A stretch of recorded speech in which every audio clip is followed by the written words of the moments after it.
I used to think loud applause was a happy sound. That morning, sitting alone in the very back row of the university field house, it felt more like thunder rolling over my head while I sat there, small and forgotten. They'd done their best to dress the old gym up for the big day. Red and gold banners hung from the rafters, hiding water stains I knew were there from years of leaky storms. Folding chairs were lined up in neat little armies on the floor, every one of them filled with proud parents and grandparents. The smell of cheap coffee and perfume floated in the air, mixed with that faint rubber odor from the basketball court underneath. I sat on the hard metal bleacher, knees aching, with a plain white envelope clutched between my fingers.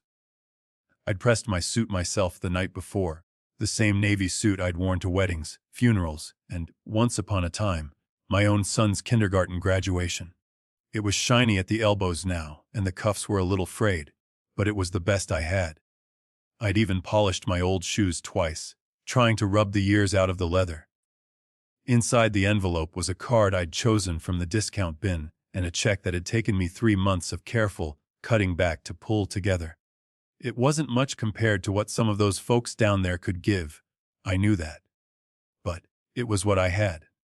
When you've spent your whole life under the hood of someone else's car, you learn to measure your gifts in sweat and time, not just dollars. From my perch, I could see the backs of 1,000 heads and, down front, the ones that really mattered. My ex-wife, Linda, was easy to spot. Even from that distance, her blonde hair caught the light just right, styled in a way I could never remember affording when we were married. She wore a bright red dress that matched the school colors, and every time she threw her head back to laugh at something, the gold earrings at her ears swung like little pendulums of success. Beside her sat Greg, the stepfather. He was the picture of a magazine Addy, dark suit cut, just right. Silver hair, perfect posture, a hand resting casually behind Linda's chair like he owned everything his arm could reach. They sat in the reserved family section, the one they'd roped off with little signs, close enough to touch the stage. Between them, in a row of graduates, I could see the top of my son's cap, Michael. 22 years old now, though I still remembered the weight of him as a newborn, smaller than a toolbox. Breathing in my ear while I'd promised I'd always be there. Ladies and gentlemen, please welcome the graduating class of this year's School of Business. The dean's voice boomed through the speakers, and the place erupted. People jumped up, phones pointed, some standing on chairs despite the ushers waving frantically. I stayed seated. There wasn't anyone next to me to elbow and say, "That's my boy." I just watched as a sea of black robes and mortarboards filed in, the tassels bobbing with every excited step. When they called out, "Michael Carter," somewhere in the middle of the list, that front row exploded. Linda shot to her feet, screaming his name like she was at a rock concert. Greg stood too, clapping with slow, proud force, filming with his phone. I pressed my hands together until my joints protested, trying to clap loud enough that somehow, across all that distance, Michael might hear me. He didn't look my way. To be fair, from where he stood on that stage, I was just another gray head in the shadows. After the diplomas, after what felt like 100 names, the dean stepped up again. And now a few words from one of our distinguished graduates, Michael Carter. I straightened up a little. My heart did that stupid swelling thing it always did when it came to him, no matter how much distance there'd been lately.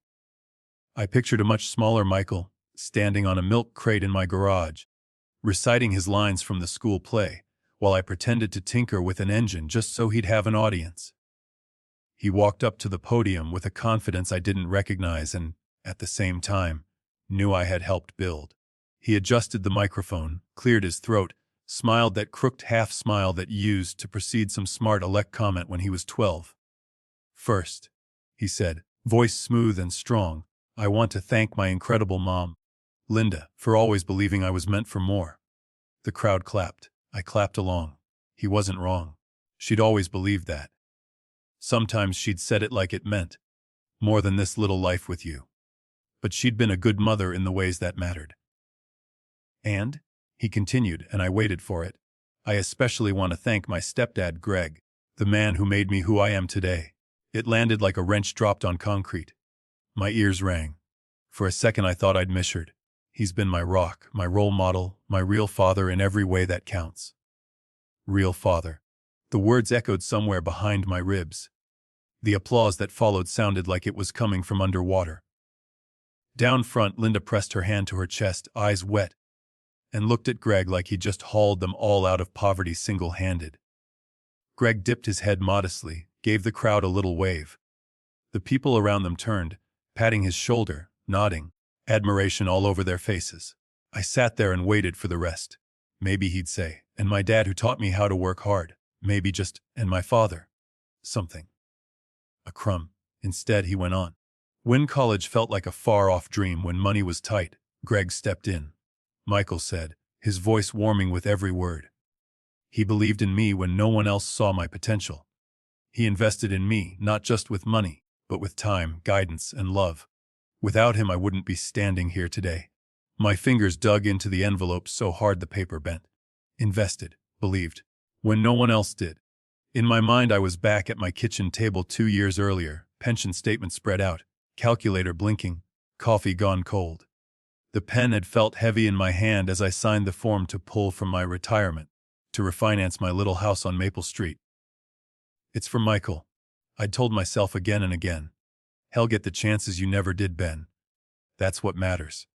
But up there, wrapped in his black robe and borrowed wisdom, it was like that night never happened. Like all the late hours at the garage, the overtime shifts, the times I'd walked instead of driving to save gas so I could slip him a 20 for books. None of that counted. Real father, I thought, staring down at my own hands, the oil stains that never quite washed out from under my nails. Who held you through your asthma attacks, kid? Who slept in a chair beside your hospital bed when you were 10 and thought the monsters in the closet were real? Who sold his best set of torque wrenches so you'd have enough for that deposit on your dorm? He didn't say my name. Not once. To that entire room. To those professors and donors and boys in pressed shirts and girls in heels they could barely walk in, I was nobody. The rest of his speech went on without me. Something about following dreams, giving back, never forgetting where you came from. I barely heard it. My stomach had dropped clean through the bleachers into the emptiness below. Every beat of my heart felt like it had to fight through molasses just to keep going. Around me, mothers dabbed at their eyes. Fathers beamed. A little boy in front of me tugged on his dad's sleeve and whispered, "Is he talking about you?" The man laughed softly and messed up his son's hair. "No, buddy. That's his dad up there." I realized in that moment that I was the extra at my own son's celebration. A placeholder in case he ever needed an organ donor, maybe. An embarrassment to be hidden in the back row. The applause swelled, a standing ovation rising like a tide. People got to their feet, hands slapping together, whistles piercing the air. I heard the scrape of the man next to me standing. Saw his knees appear in my peripheral vision. For a second, I considered joining them, pretending I was just another proud parent, swallowing the hurt down deep, where I'd been storing a lot of things these last few years. But my hands were shaking. Not just a little tremor, but a full invisible shake that made the envelope twitch in my grip. I stood not to applaud, but because I suddenly couldn't breathe sitting there. "Excuse me," I muttered, though no one was looking at me. I slid sideways along the row, brushing past purses and programs, careful not to knock anyone's knees. Someone muttered something about some people picking the worst time to leave, but I kept my eyes on the end of the aisle. As I started up the side steps, I risked one glance back toward the front. Linda's face was turned toward the stage, eyes fixed on Michael like he was the sun and moon. Then, as if pulled by some invisible thread, her gaze flicked up, scanned the crowd, and landed on me. For half a heartbeat, our eyes met. Her smile faltered just a fraction. She knew exactly what she'd heard, exactly what she'd let him say. Then her jaw tightened. She looked away deliberately, turning back to Greg, who leaned in to say something in her ear. When he straightened, his eyes followed the line of her glance. He saw me halfway up the steps. This time the smile that touched his mouth was unmistakable. Small, satisfied. Like a man watching a piece finally fall off the board in a game he'd been playing for years. By the time the doors swung closed behind me, the roar of the crowd had dulled to a low, distant hum. Out in the breezeway, the air felt cooler, the fluorescent lights buzzing overhead like tired bees. I walked past tables stacked with alumni brochures and donation envelopes. past a poster that said, "Welcome families," in cheerful letters big enough to punch you in the face. Through the glass front doors, sunlight spilled in. When I stepped outside, it hit me full force, making me squint. Kids in gowns who'd already crossed the stage were hugging each other, caps askew laughing. Somewhere a mother was crying and laughing at the same time, clutching her son's face in both hands. It was a whole other world, and I was on the wrong side of the glass. I found a bench near the parking lot, the wood slats warm under me from the morning sun. I sank down slowly, the way you do when your back has seen almost 70 winters, and set the envelope beside me. My hands were still trembling. For a while, I just watched people. Cars circled, looking for spaces. A toddler chased a balloon that had slipped from someone's hand. Life went on, as if nothing had cracked open inside me a few minutes before. "All right, Michael," I whispered finally, my voice rough. "You made your choice." The words tasted strange coming out of my mouth, like they belonged to someone braver or meaner than I'd ever thought I could be. Truth was, all I felt in that moment was hollow, like someone had scooped the insides out of me with a big metal spoon and left the shell sitting there on that bench. I thought about those nights I'd come home from the shop, so tired my feet felt like they were made of lead, but still dragged myself to the kitchen table to help him with math homework. About buying him his first set of decent sneakers, even though it meant letting the electricity bill go a week late. About the conversation years back, when Linda and I had agreed I'd pull from my retirement, refinance the house so he wouldn't have to drown in loans. I had given him what I had, and now, in the moment meant to crown all that effort, I'd been written out like a typo. I picked up the envelope, slid it into the inside pocket of my jacket. I wasn't going to hand it over today, not in the lobby like some distant uncle tipping a waiter. Maybe I'd mail it later, when my hands stopped shaking. Maybe I wouldn't. I didn't know yet. As I made my way across the lot to my old Bic, weaving between shiny SUVs and rented sedans, something settled over me. It wasn't calm, exactly. More like the stillness that comes right before a storm you can smell but not see yet. I lowered myself into the driver's seat, the familiar creak of the springs under me. The dashboard was cracked. The air freshener long since given up the ghost, but it was mine. I closed the door and, for the first time all morning, I was alone in a space that didn't judge me. My reflection in the rearview mirror looked older than I felt in my head. Deep lines around the mouth, gray hair retreating, eyes redder than I liked. I stared at that man for a second. The one who just listened to his son call somebody else his real father, and I almost didn't recognize him. "I thought this was it," I said quietly. The words meant more for whoever's listening now than for me back then. I thought walking out of that auditorium was the worst moment I'd ever have as a father. I turned the key. The engine coughed, then caught, rumbling the way it always had. In the distance, through the windshield, I saw the glass doors burst open and graduates begin pouring out in clusters, looking for their families, their photos, their celebrations. I didn't know. I went on, my hand resting on the worn steering wheel. That while I'd been counting pennies and memories, my son and his stepfather had already started erasing me from something much bigger than a speech. From everything I'd worked my whole life to hold on to. I put the car in gear and pulled away from the curb, the sound of cheering swallowed by the closing windows.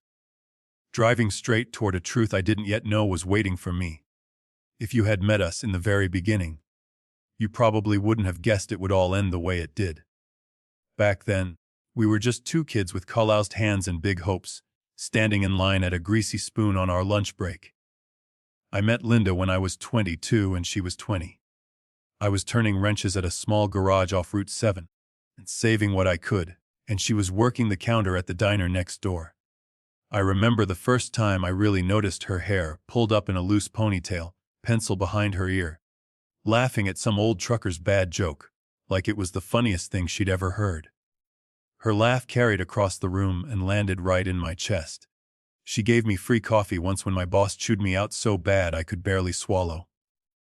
"You look like you need this more than me," she said, sliding the mug across. Her eyes were this light brown, almost gold when the sun hit them.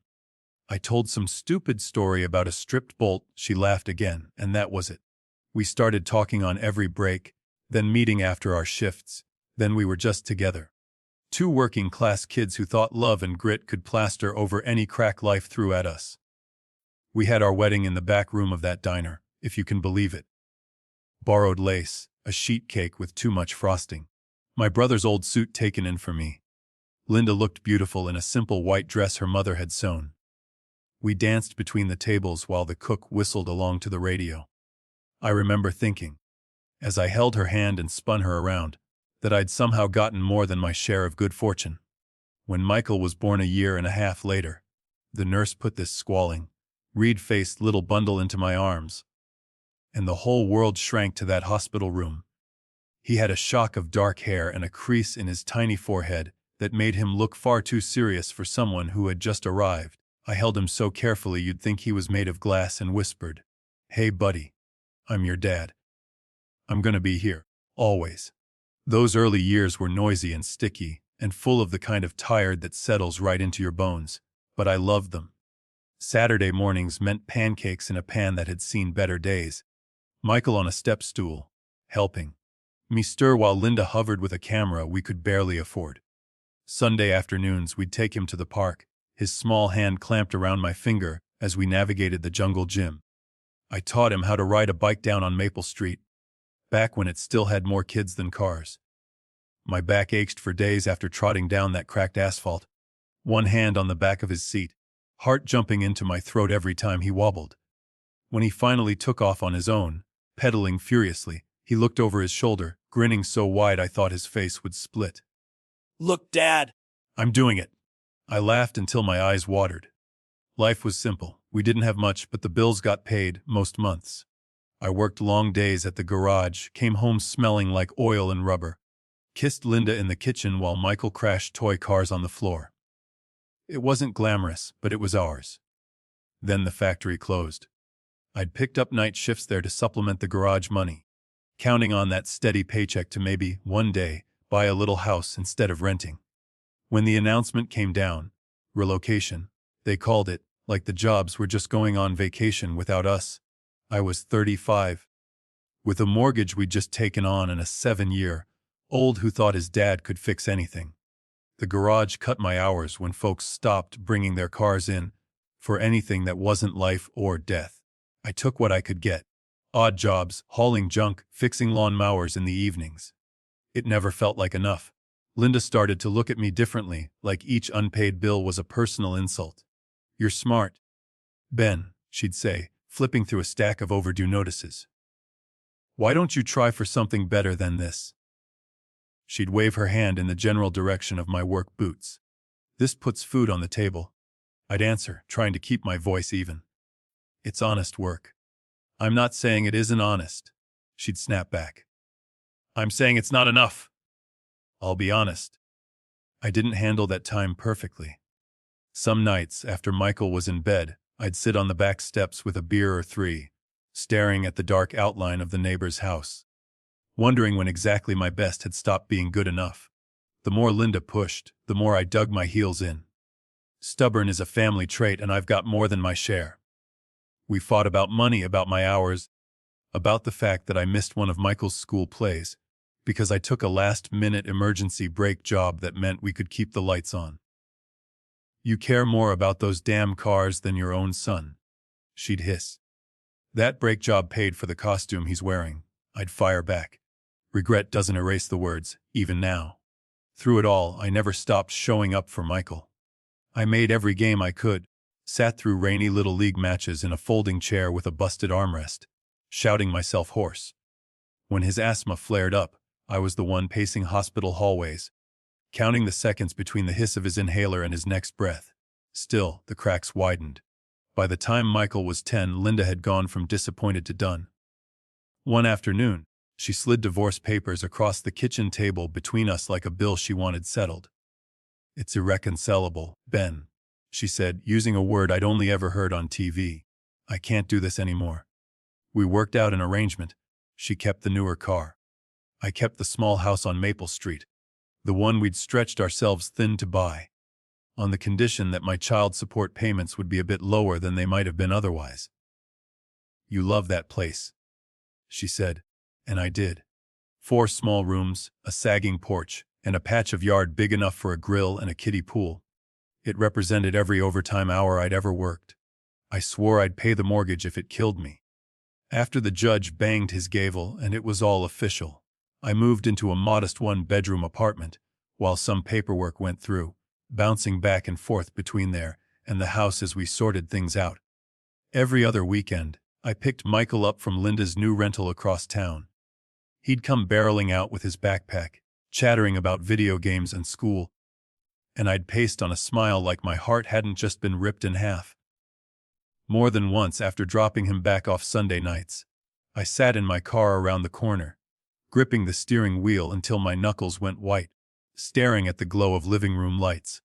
I'd watch his shadow move across the curtains, then drive home to my quiet kitchen, promising myself I would never, ever miss a support payment. Whatever else I failed at in life, I would not fail at being his father. He was about 13 when I first heard the name Greg. One Friday when I pulled up to Linda's place, a sleek silver sedan I didn't recognize was parked in the driveway. Michael came out wearing a brand-name jacket I knew I hadn't bought. He looked older somehow, his hair styled just so. "Hey, Dad," he said, sliding into the passenger seat. "Can we stop by the mall? Greg said he might meet us there." "Who's Greg?"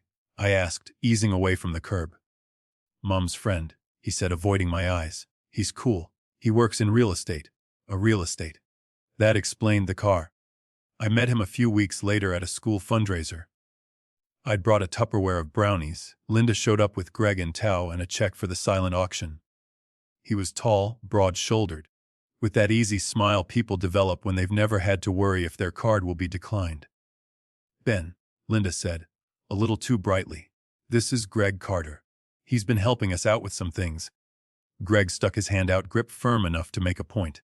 "Good to finally meet you," he said. "We just want what's best for Michael." That, so casual, went down like a stone. It didn't take long to see the shifts.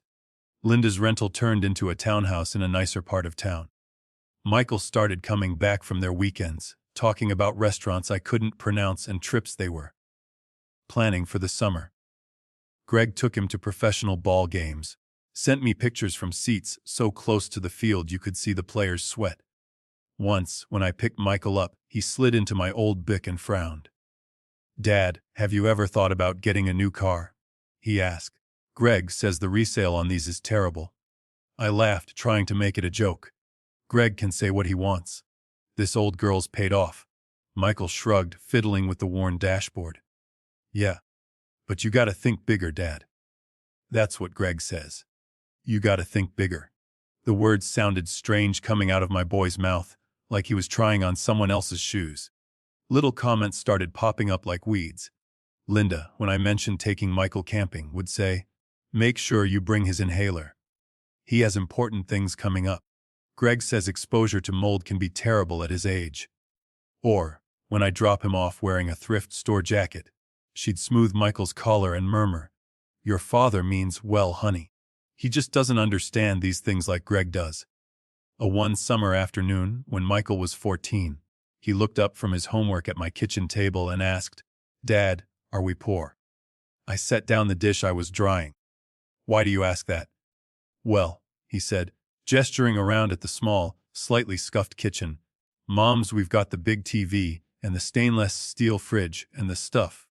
Greg says he wants me to get used to the finer things." I walked over and ruffled his hair, even though he was getting too old for that. "We're not poor, son. We just don't waste what we have. This house."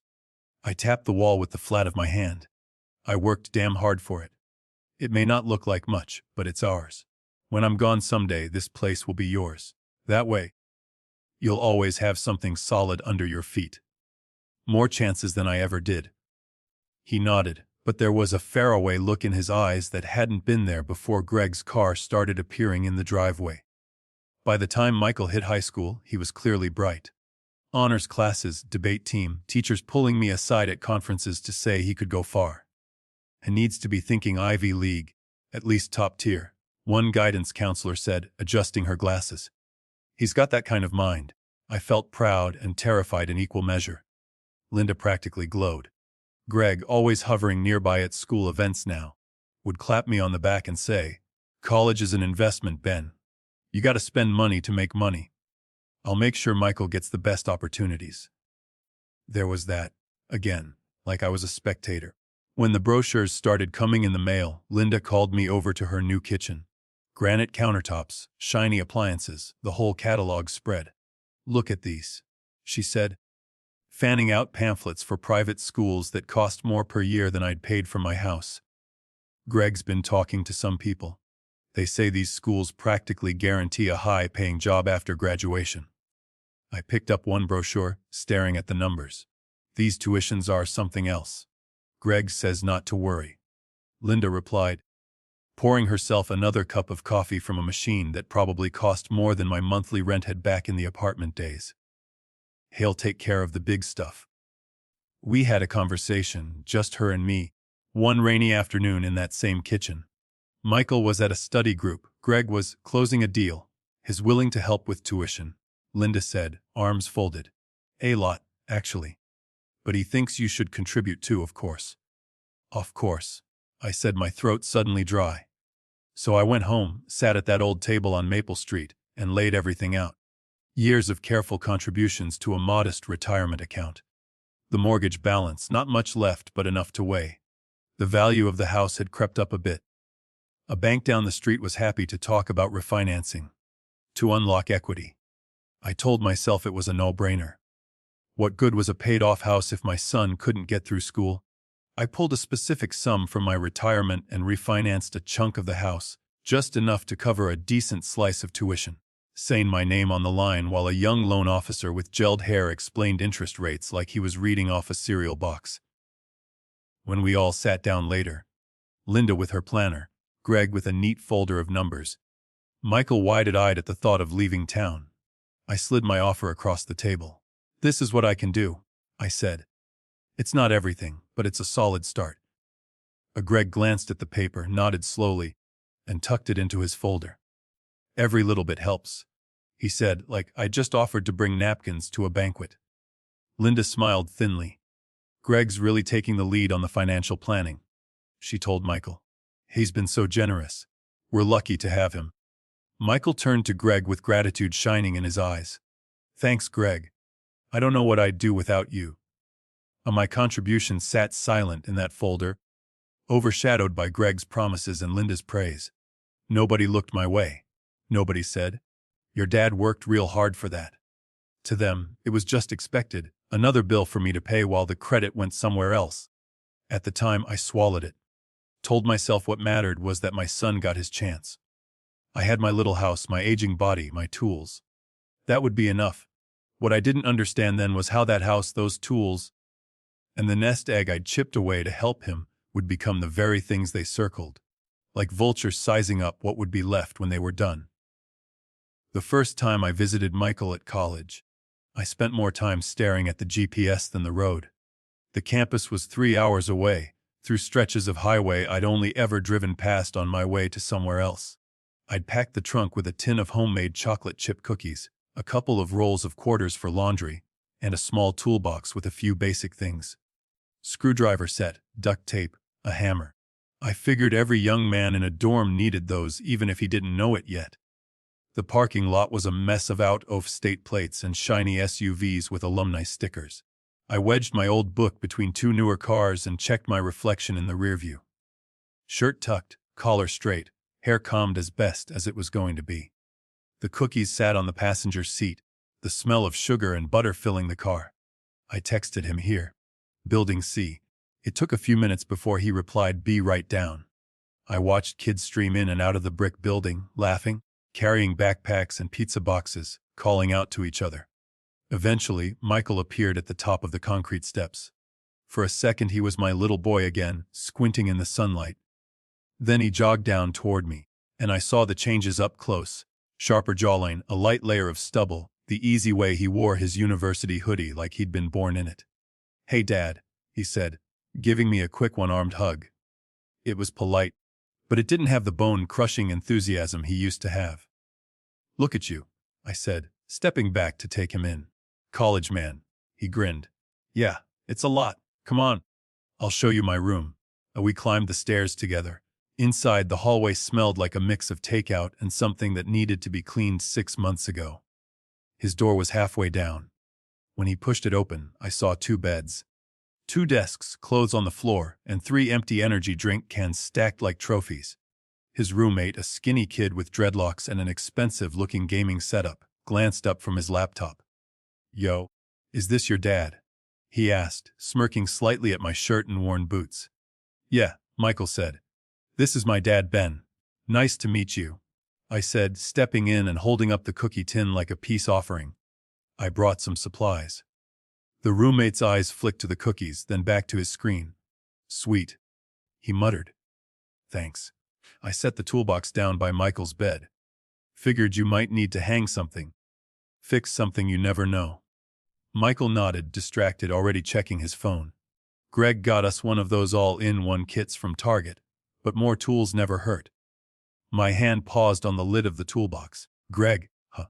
"Yeah," he said. "He and Mom came up last month. We hit that new steakhouse downtown. My folks went all out." "My folks." He said it like it was nothing. I swallowed. We chatted for a bit.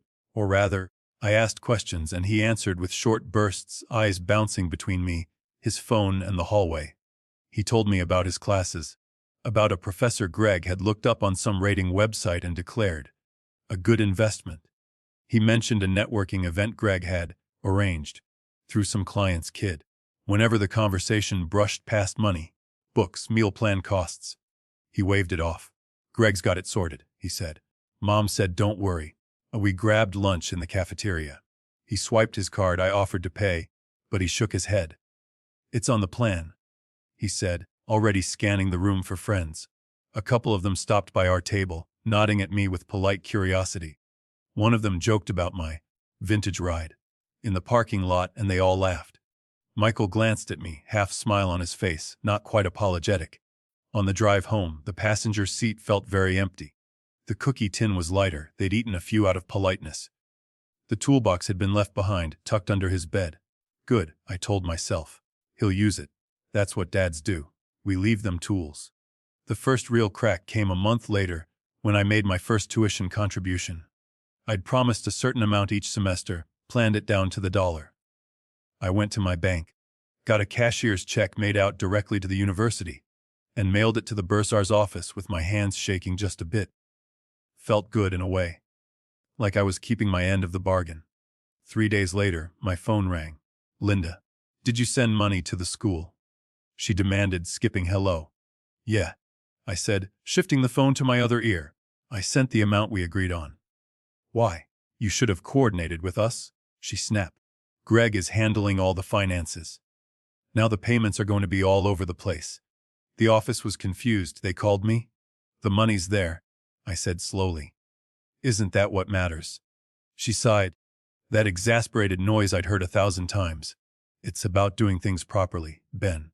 You can't just go off on your own like that. Greg has a system." A few minutes after we hung up, Greg called. "Hey, old man," he said, putting an extra chuckle into the words so they sounded like a joke. "Got a call from the school. Appreciate the initiative, but next semester, just give the money to us. We'll manage it more efficiently." I stared at the pattern on my kitchen floor. "I'd rather send it straight to the school," I said. "Then I know it's where it's supposed to be." He laughed softly. "You don't trust us." I didn't say that. "Come on," he said, his voice smooth as oil. "We just want to take the burden off you, old man. You've done enough. No need for you to stress over details." He talked over me until I made some noncommittal noise. When I hung up, my chest felt tight. If I didn't have to stress, why did my stomach feel like it was tied in knots every time they brought up my contribution? Small disappointments began to pile up like junk mail. For Michael's 20th birthday, I decided to do something a little special.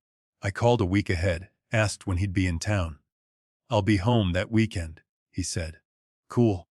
I made a reservation at a decent little family restaurant halfway between my house and Linda's. Nothing fancy, but nicer than our usual spots. I talked to the waitress about bringing out a small cake with his name on it. I even ironed a shirt I usually saved for holidays. The day of, an hour before I was supposed to leave, my phone buzzed. A text from Linda. Michael's busy. Greg's taking him out with some colleagues. Networking opportunity. Maybe another time. I stared at the screen, the words blurring. I tried calling Michael, it went to voicemail. At the restaurant, I sat alone in a booth by the window, because I hadn't known how to cancel the reservation without hearing the hostess's "Oh, I'm sorry" voice. The waitress came over with menus for two. I told her it was just me. She hesitated, then took one back. "Will someone be joining you?" she asked gently. "No," I said. Changed plans. When she brought the small chocolate cake I'd ordered in advance, "Happy birthday, Michael," looping across it in red frosting, she looked confused. I shrugged. "Box it up, would you?" I said. I took it home and left it on my counter until the frosting dried and cracked. I couldn't bring myself to throw it away for 3 days. Phone calls from Michael became rarer. When they did come, he was always on his way somewhere, voice distant. "Hey, Dad. Can't talk long. Greg and I are headed to a meeting, an event. Always something." He'd talk about advice Greg had given him. "Greg says this professor is a real asset. Greg thinks I should minor in finance. Greg showed me the numbers, Dad. You really don't have to stress yourself about money anymore." "That's good," I'd say, forcing my voice to stay light. "Glad he's helping." Sometimes he'd correct me mid-sentence. I'd say, "Well, when you get out, you find a job, work your way up." He'd cut in gently. "That's not really how the world works now, Dad. Greg says you have to leverage your network, think in terms of assets and equity." I'd fumble over a phrase, and he'd repeat it back with cleaner grammar, like I was the one still learning. "Don't say ain't in interviews." He chuckled once. "Greg says it sounds unprofessional." I laughed too, but later, in the dark. Those little corrections stung more than I'd admit.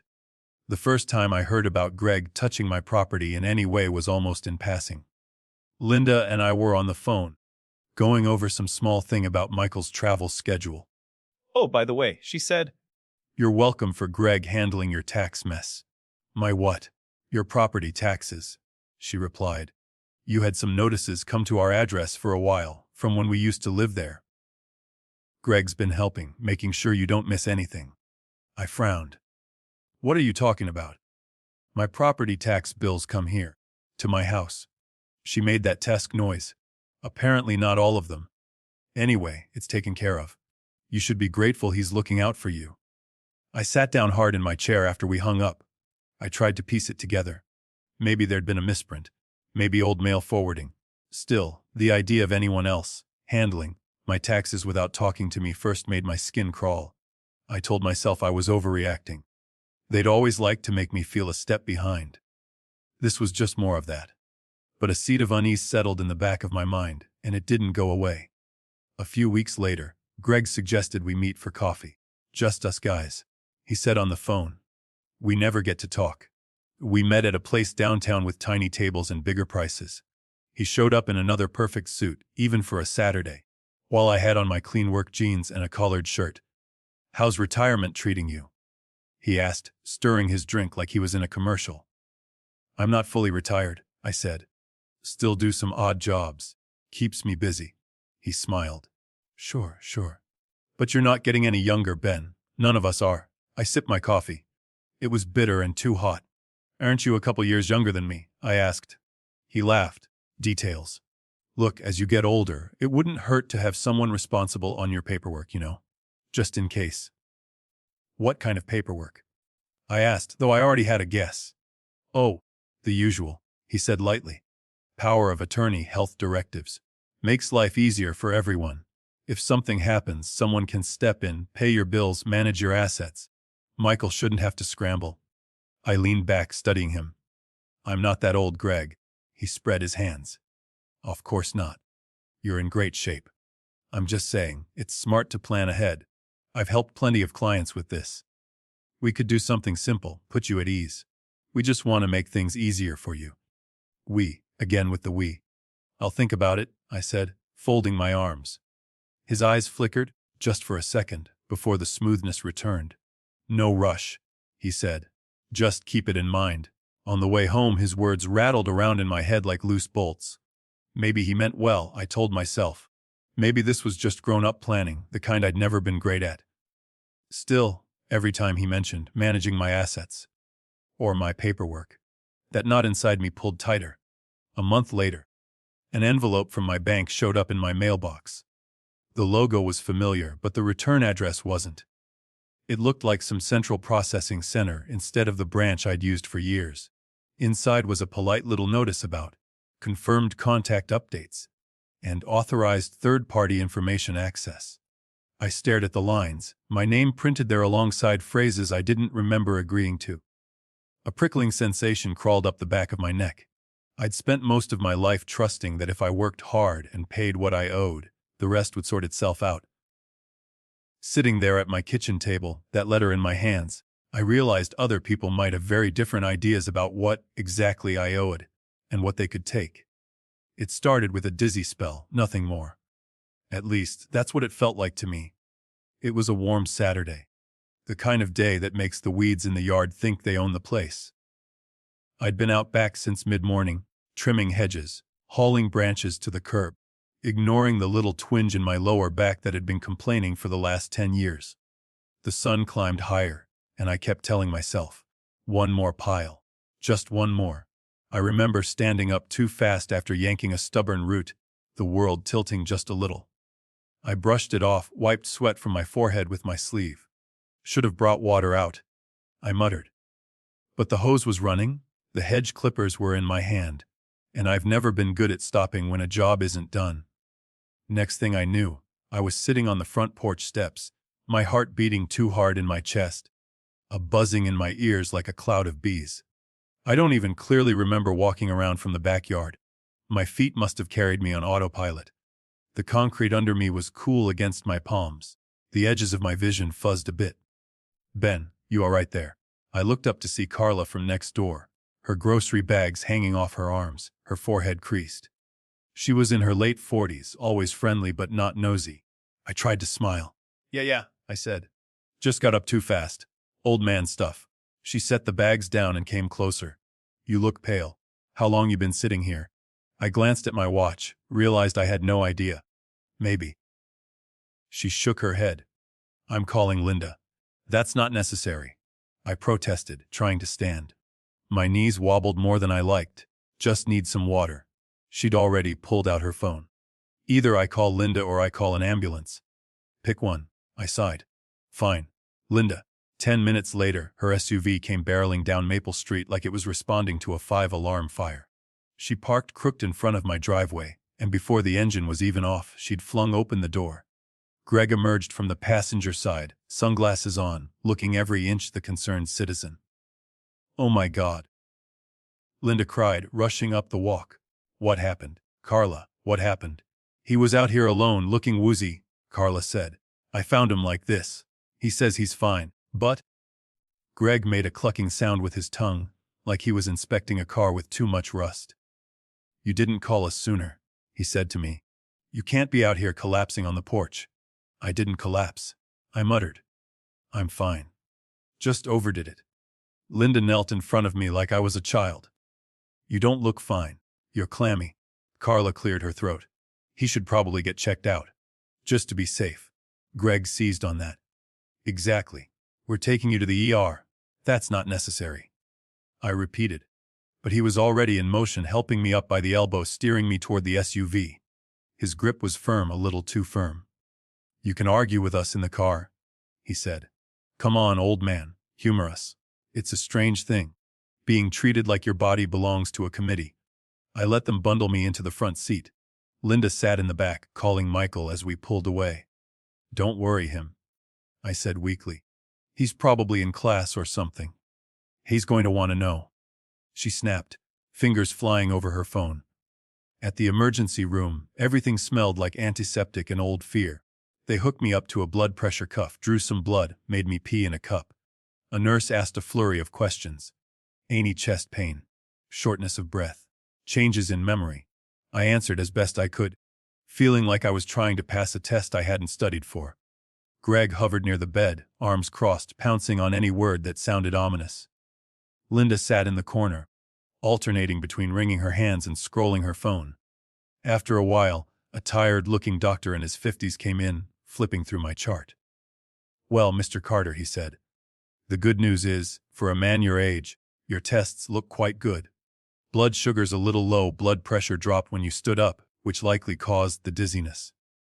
Probably dehydration and overexertion. You need to drink more water, especially when you're working outside. Take it easy for a few days." "So it was just me being stupid," I said, managing a small smile. "Nothing new there." He chuckled. "I wouldn't put it that way. You just pushed yourself." Do you live alone? Yes. I said. That one word was all Greg needed to swoop in. "That's what concerns us, doctor," Greg said, stepping forward. "He lives alone. He's been confused lately, forgetting things. We're worried about his ability to manage on his own." I turned my head slowly to look at him. Confused. The doctor glanced from Greg to me. "Have you noticed any memory issues, Mr. Carter?" "Getting lost, forgetting appointments. I forgot a dentist appointment last month," I admitted. Rescheduled and went. "Other than that, I remember more than I want to. My ex-wife still owes me $20 from 1989. Linda rolled her eyes. Greg pressed on. "He misplaces his keys all the time. He left the stove on once." "That was 5 years ago," I said sharply. "And I turned it off myself when I smelled it." The doctor held up a hand. "Let's not gang up on him. From what I can see, cognitively he's doing just fine. Orientation is good, answers are coherent. I don't see anything that screams incompetence. But," he added, turning back to me, "you should consider some support. Maybe a friend or family member checking in regularly. Safety bars in the bathroom. That sort of thing." Greg latched onto one word like a dog with a bone. "Support. Exactly. We've been telling him he needs more oversight." The doctor scribbled something on the chart and stepped back. "I'll discharge you with instructions to rest, hydrate, and follow up with your primary care physician. If you experience any more episodes, chest pain, fainting, come back immediately. Otherwise, take it easy." After he left, Greg leaned over my bed, his expression carefully arranged between concern and triumph. "You heard him," he said quietly. "You can't keep going like you're 40. You need someone keeping an eye on things." "I need to drink more water," I replied. "That's what he said." Linda came to the side of the bed, her face soft. "We're just worried, Ben. You've been slipping. You forget things, you push yourself too hard. I don't want to get a call one day that you've broken your hip on those stairs." "My stairs are fine," I muttered, but the edges of my confidence were already fraying. Back at the house, they didn't leave right away.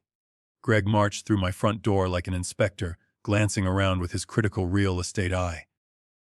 "This rug is a tripping hazard," he said, kicking at the corner of the mat by the entryway. "And that handrail on the stairs. It's loose. I've been meaning to tighten it," I said. He shook his head. "Meaning to. That's the problem."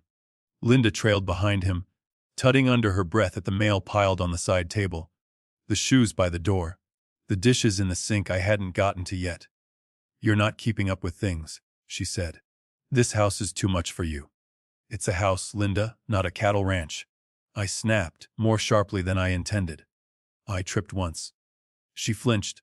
Then her mouth hardened. "You're overreacting. We're trying to help." Greg settled at the kitchen table, pulling out his phone. "It might be time to think about assisted living," he said, scrolling. "Doesn't have to be full-time. There are great communities now. Or we could help more closely with your day-to-day. Take some of the pressure off." "I don't need a home," I said, my voice low. "I have a home. Just for now," he murmured, almost to himself. They stayed for over an hour, picking at every little thing. "You forgot to pay the water bill on time last winter," Linda reminded me. "They sent a warning notice." "I was out of town that week," I said. "I paid it the day I got back." "You lost your checkbook last year," Greg added. "Remember, we had to cancel checks." "I found it under the car seat," I replied. "It wasn't stolen. Each small slip, the missed dentist appointment, the misplaced keys. The day I double-booked myself for coffee with a friend and a doctor's visit, was laid out like exhibits in a trial I hadn't known I was on." By the time they left, my head was pounding more from their words than from the dehydration. That night, my phone lit up with Michael's name. "Hey, Dad," he said after I answered. His voice was tight with forced cheer. You gave us a scare. I'm fine, I said. Doctor says I'm in pretty good shape. Just need to drink more water. Mom said you were sitting on the porch confused. He replied. And Greg said you've been forgetting stuff. Maybe you should just listen to them. They know what they're doing. I forgot one appointment and lost my keys twice, I said. That happens to everyone. He sighed. I'm not saying you're crazy, Dad. Just stubborn. Greg puts things in order. He doesn't want you to struggle. You know what puts things in order? I asked. Me paying my bills and minding my business. I've been doing it a long time. There was a pause. You always make things difficult, he muttered. We're trying to help you, we? I asked softly. He didn't answer that. Look, Greg says it's best to get you set up legally now, so if anything happens, I don't have to stress about your affairs. Isn't that responsible? Responsible. That word had a different taste when it came from my own son's mouth, backed by Greg's opinions. Over the next few days, their version of reality started creeping into conversations everywhere. Linda called to remind me of minor things I'd forgotten years ago. Remember when you left the car running in the driveway that one time? You've always been a little scatterbrained. I was carrying in groceries, I said. I went right back out. You're forgetting other stuff too, she insisted. You told me the same story twice last month.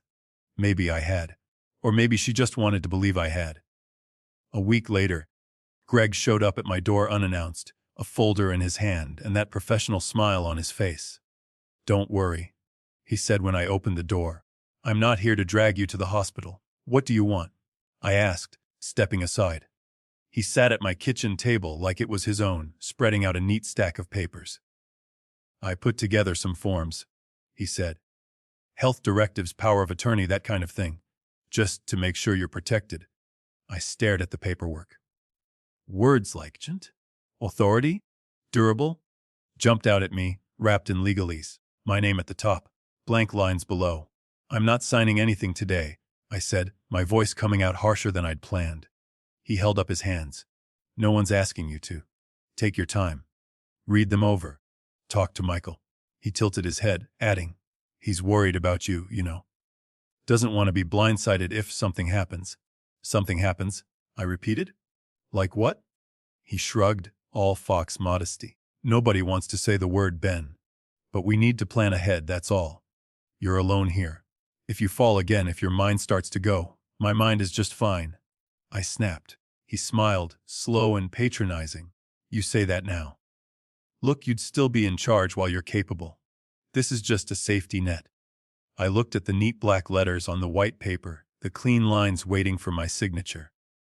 A part of me, bruised from their constant insinuations, wanted to prove I wasn't some unreasonable old man. That I could be responsible, like they kept saying. Leave them, I said finally. I'll look. His smile widened, as if that were victory enough for the day. That's all I ask. After he left, I sat alone at the table, the house too quiet. The clock ticked on the wall, steady and sure. In my mind, I could still name the exact months I'd made double payments on this place to pay it down faster. I remembered the birthdays I'd bought Michael tools instead of toys and taught him how to use them. I could recite phone numbers from 30 years ago and still feel the weight of my son in my arms the night he was born. Yet somehow, in Linda and Greg's version of things, I was an unreliable narrator in my own life. I picked up a pen that night, put it down, picked it up again. The line for my signature waited, patient and hungry, at the bottom of the page. My hand hovered, the tip of the pen touching the paper just enough to leave a tiny dot of ink. Then I pulled back. Something in my gut, older and wiser than my fear of being called difficult, told me that once I crossed that line, once I handed over that kind of power, there would be no going back. I closed the folder and shoved it into the drawer by the stove, the one where I kept menace and take-out coupons. Out of sight, but very much not out of mind. I didn't know exactly what game they were playing yet, but I knew, for the first time, that I needed to start paying a lot closer attention to the rules. The letter came on a Tuesday, the same day the trash trucks rattled down Maple Street and the kids next door left their bikes in the middle of the sidewalk. It looked like any other piece of mail at first. White envelope. My bank's logo in the corner. But the return address was different. Not the little branch on Oak I'd been going to for 20 years. Some central processing center in a neighboring city. I tossed it on the kitchen table with the grocery circulars and the coupon book, telling myself I'd look at it after lunch. But it sat there, heavy in my mind, until finally I pushed my plate aside and picked it up. Inside was a courtesy notice. That's what they called it, like they were doing me a favor. It said, in neat black print, that my primary mailing address for account notifications had been updated. It listed my name, my account ending in numbers I recognized, and then, below that, an address I didn't. I read it again slower.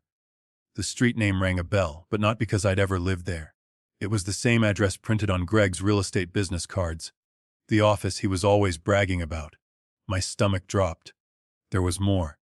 A section about authorized third-party contact confirmed that an individual had been added to my account for information purposes.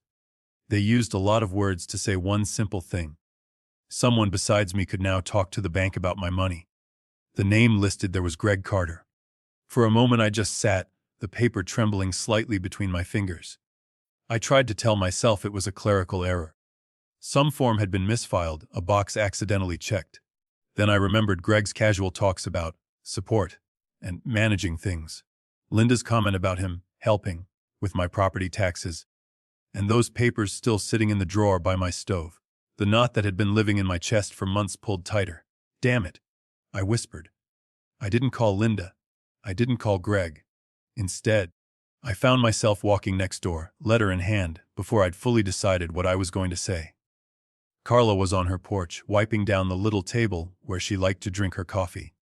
She looked up as I approached. Hey, Ben, she said. You look like you swallowed a fly. Got a minute? I asked, holding up the letter.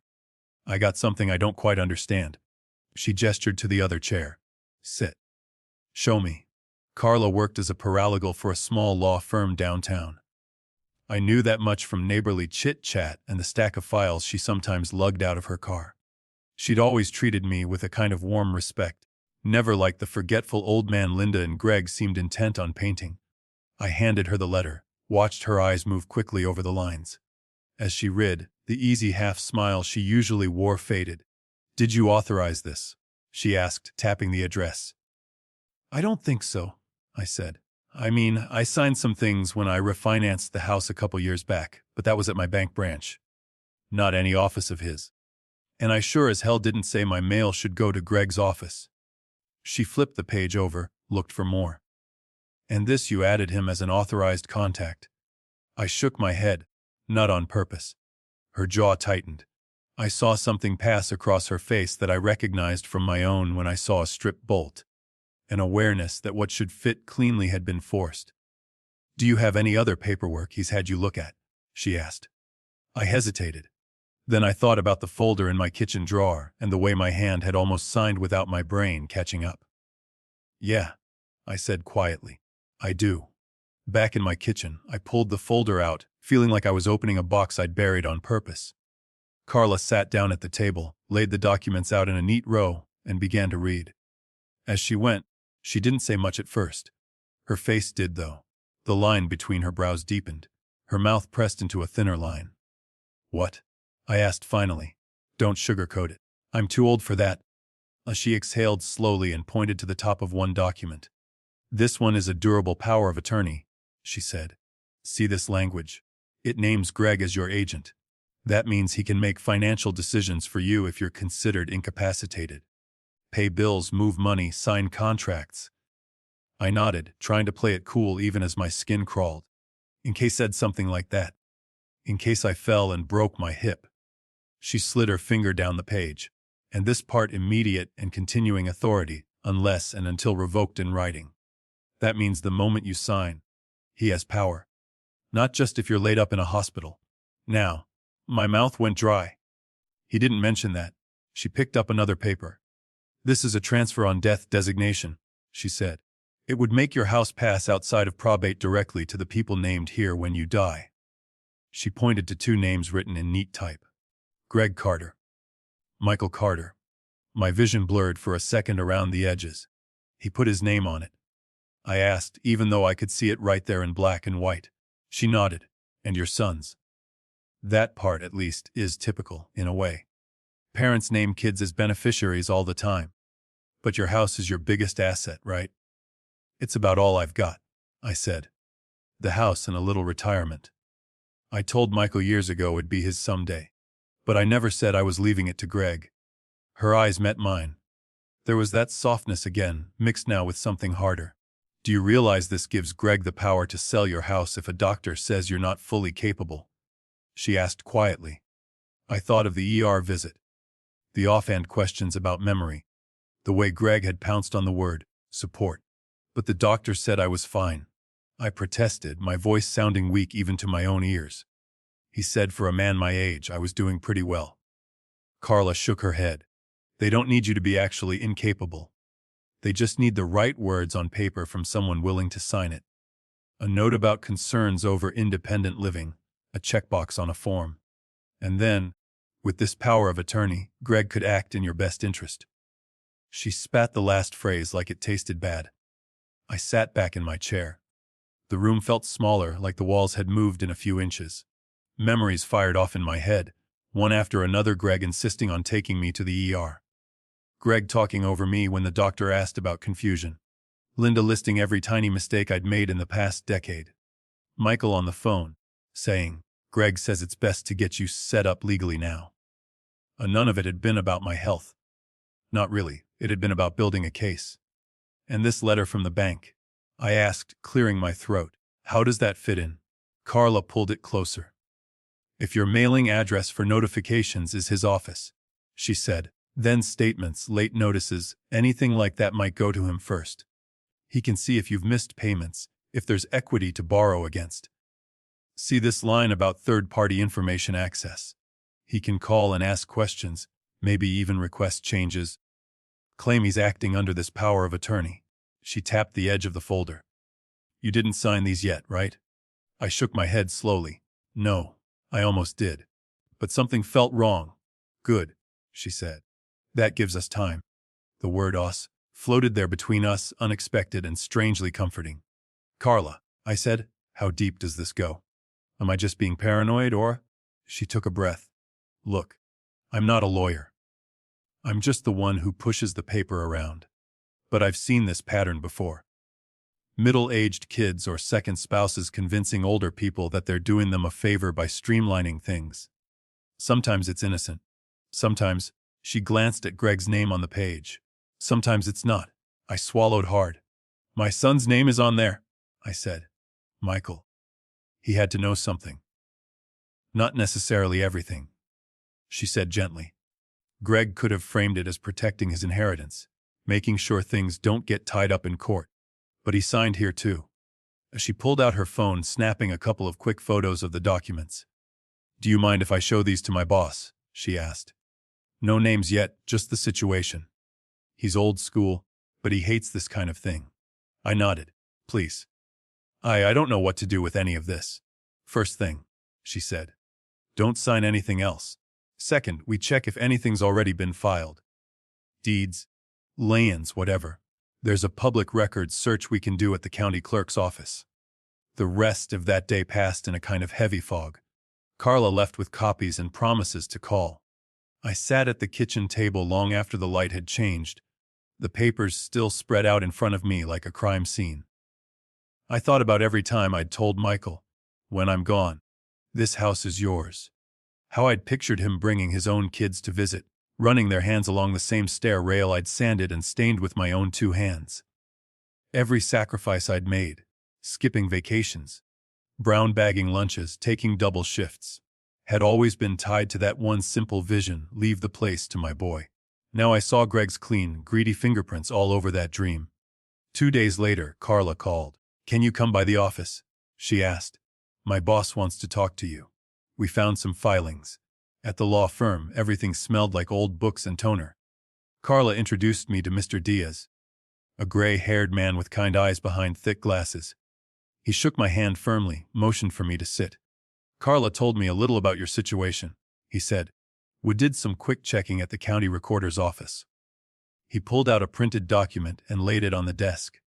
At the top, in that formal font that makes everything look inevitable, was my name. Below it, in the section marked Grantee, were those now familiar names Greg Carter and Michael Carter. This, Mr. Diaz said, is a transfer on death deed someone prepared. It hasn't been fully executed or recorded yet, which is good. But it's been drafted and notarized. My head snapped up. Notarized? How if I haven't signed? He grimaced. You haven't. But they have your son's signature here. As a beneficiary acknowledgement. He pointed. And Greg's as witness. I stared at the scribble that was supposed to be Michael's name. I'd watched that hand learn to hold a crayon, write crook block letters, sign his name proudly on school permission slips. Now it sat there, tied to a plan I'd never agreed to. So he knew, I said slowly. At least some of it. Mr. Diaz nodded. He likely believes it's all above board. Parents do transfer on death deeds all the time. What bothers me is the combination of that with these powers of attorney and the bank changes.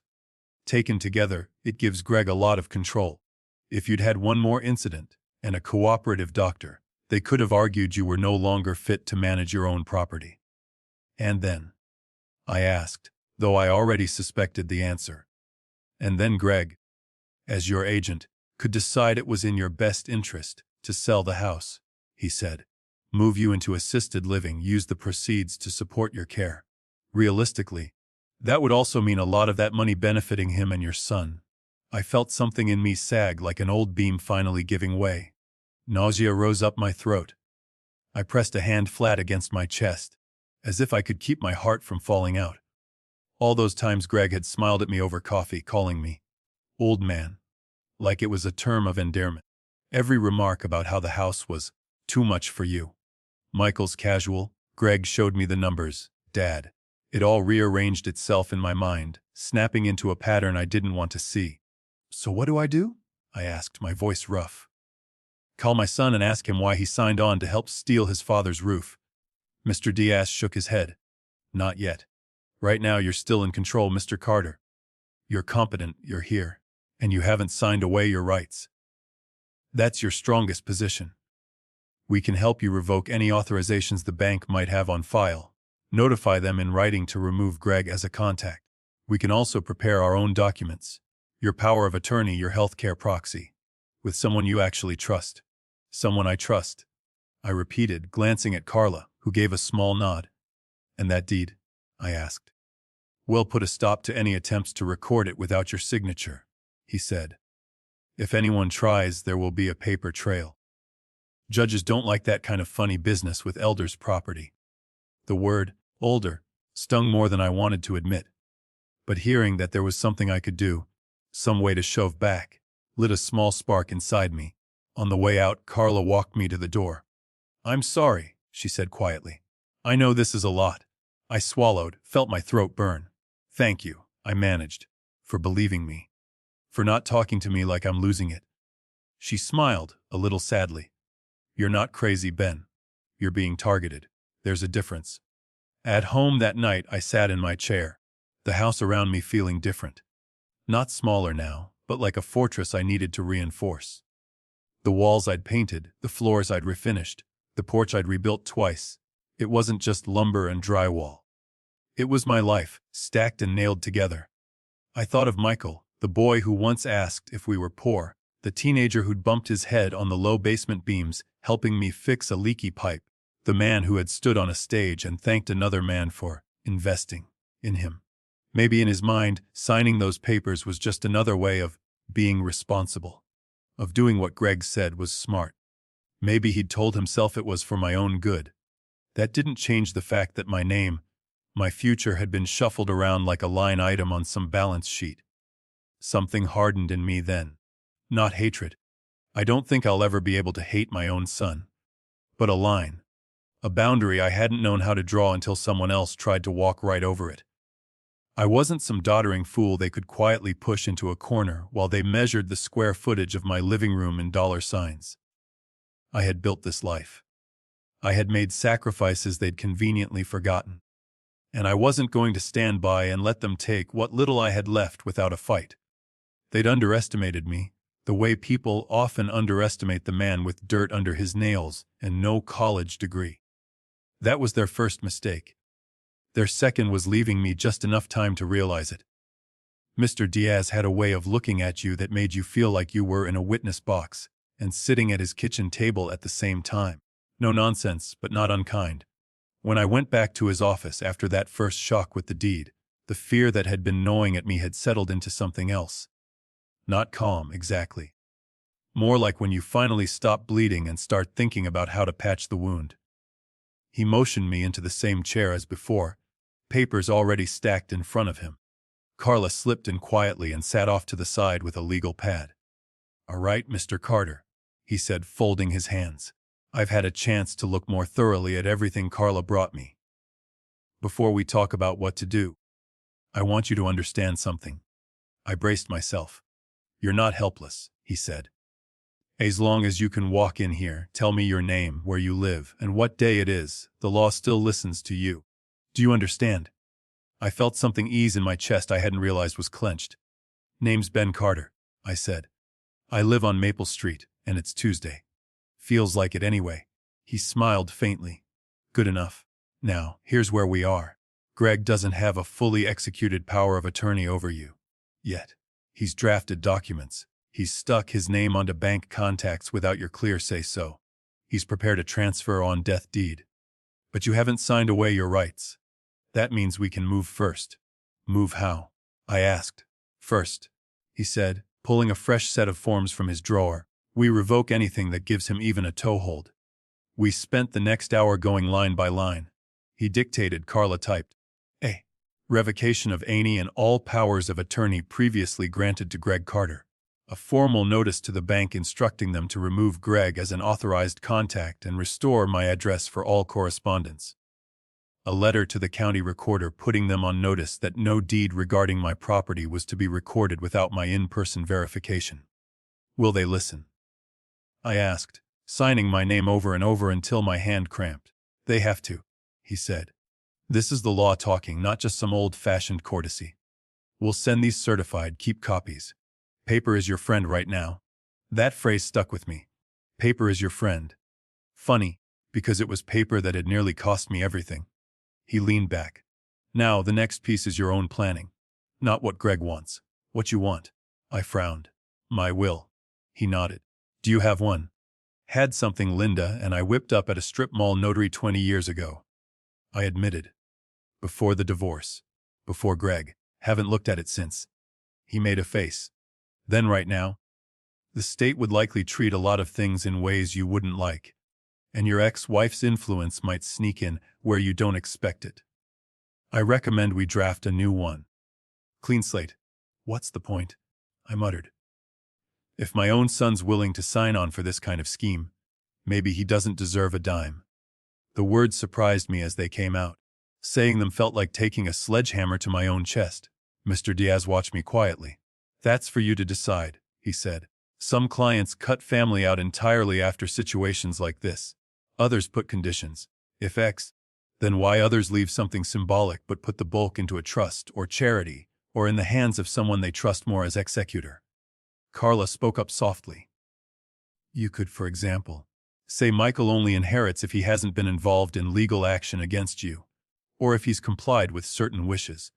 It doesn't have to be revenge. It can be boundaries." "Boundaries," I repeated, tasting the word. "I never thought I'd need protection from my own family," I said. "From my own kid. Blood can be family," Carla said. "But so can the people who stand by you when things get ugly." I thought of her finding me on the porch, of her taking my paperwork seriously when everyone else treated me like a confused extra in their drama. I thought of the nights rocking Michael to sleep, promising him I'd always be on his side. Could I really imagine a world where he got nothing from me? "Here's what I want," I said slowly. "I don't want Greg to ever have a legal finger on anything I own. Not now, not when I'm gone. As for Michael, I want him to have a chance to do the right thing. But I won't pay him for doing the wrong one." Mr. Diaz nodded. "We can work with that. We'll name someone you trust as executor. We can leave a portion to Michael, contingent on some simple conditions. Say that he not contest the will. and that he not have been found to have exploited you financially. The rest can go wherever you wish. A charity, a scholarship, a neighbor who's been more a daughter than anyone who shares your blood. Carla looked up quickly, surprised. I gave her a small, tired smile. We'll sort the details, I said. Once we'd laid the skeleton of the new will, Mr. Diaz shifted gears. Now we need more than just defensive moves, he said. Greg and, possibly, your son have already shown they're willing to maneuver behind your back. When they realize their plan isn't going smoothly, they may escalate. Threats. More doctor visits. Claims that you're unstable. If it comes to that, we want a record. What kind of record? I asked. Document everything, he replied. Dates, times, what's said. If they bring you papers, don't throw them out. Bring them to me. And, he glanced at Carla, within the bounds of your state's laws, you might consider recording some of your conversations with them. Carla nodded. Our state's one-party consent, she said, turning to me. It means you can record a conversation you're part of without telling the other person. I can show you an app on your phone. You hit a button when Greg starts in about managing your affairs, and we'll have his own words on our side. The idea of secretly recording my own family sat sour in my stomach. But then I thought of that ER visit, of Greg talking over me, painting me as confused. Their words had already been used as weapons. Maybe it was time I kept some of my own. Show me, I said. Back at my house later that week, Carla stood in my kitchen, walking me through the app. See, you tap here, it starts. Tap again, it saves. Don't worry about fancy file names. I'll help you sort them if it comes to that. She also helped me mount a small camera by the front door, disguised as a doorbell upgrade. It'll only record when there's motion, she said. If they show up unannounced, we'll see and hear how they talk to you. Then came the bank. Walking into that branch felt like stepping onto a battlefield I'd never trained for. But with Mr. Diaz at my side and a folder of neatly tabbed documents under his arm, I felt something close to armored. We sat down with a manager, a woman in her 30s with a professional smile that faltered a bit when Mr. Diaz handed her the revocation and notice letters. We're here to correct some unauthorized changes to Mr. Carter's accounts, he said, and to ensure no further third-party access is granted without his explicit consent. The manager's eyebrows shot up as she scanned the pages. Of course, she said quickly. Let me pull up the account. It turned out Greg had called in, on Ben's behalf, more than once, asked about balances, inquired about home equity lines. The notes were terse, but they were there. I never authorized that, I said, heat rising in my face. The manager looked flustered. Well, we had a notation here about a pending power of attorney. It must have been a miscommunication. We'll remove any third-party contacts immediately and flag the account for in-person verification only on any major changes. She added extra security questions, ones only I would know. The name of my first dog. The color of the car I'd driven when Michael was born. Little bits of my life no one but me and, maybe, my son would remember. Somehow that felt right, using memories to wall off access instead of giving it away. On the drive home, Mr. Diaz glanced over at me. You handled that well, he said. I felt like I was speaking a foreign language, I admitted. Paper passwords. All that, never thought that'd be where the real fights happened. Times change, he replied. Greed doesn't. It just upgrades its tools. That night, sitting in my worn recliner, I let the quiet wash over me. The TV was off. My phone lay face down on the coffee table, the little recording app icon now as familiar as the weather one. I thought back to that hospital room decades ago, holding Michael for the first time. I'd worried then about everything. Could I afford diapers? Would I be a good father? Would I be able to protect him from the world? It had never crossed my mind that one day I might need protection from him, or at least from the man whispering in his ear. A part of me grieved for that of a father I'd once been. For the boy who'd grown up and somehow decided his own dad was a problem to be managed. But under the grief, something steadier had taken root. I had a lawyer. I had Carla. I had my mind, still sharp enough to see patterns when they finally revealed themselves. And now, I had a plan. If Greg wanted to treat my life like a set of accounts to be consolidated, fine. Let him think that. While he strutted around sure he'd already won, I'd be doing my own bookkeeping. Every word, every visit, Every suggestion to make things easier would go into my ledger. I wasn't out to destroy my son. I still wanted, against my better judgment, for him to wake up and see what he was part of. But I would not go quietly into whatever padded corner Greg had in mind for me. They thought they were tightening a noose. What they didn't realize was that I'd started weaving a net. And the next time they came to help me, they might just find themselves tangled in it. I didn't sleep much the night before I called Greg. I lay there in the dark, listening to the old house creak and settle, feeling every board and nail in my bones. For decades, those sounds had comforted me. Lately, they'd felt like a countdown. In the morning, I made myself move slow. I brewed coffee, sat at the table, and stared at my phone. I could have had Mr. Diaz fire off more letters, pushed things further with the bank and the county. But paper only went so far. To show what Greg really was, we needed his own voice. I opened the recording app Carla had installed. My thumb hovered over the button. Then I took a breath, pressed it once to test the feel, and dialed Greg. He picked up on the second ring. "Ben," he said, bright. "To what do I owe this honor?" I let a little wariness seep into my voice. It didn't take much acting. "Hey, Greg. You got a minute?" "For you. Always," he said.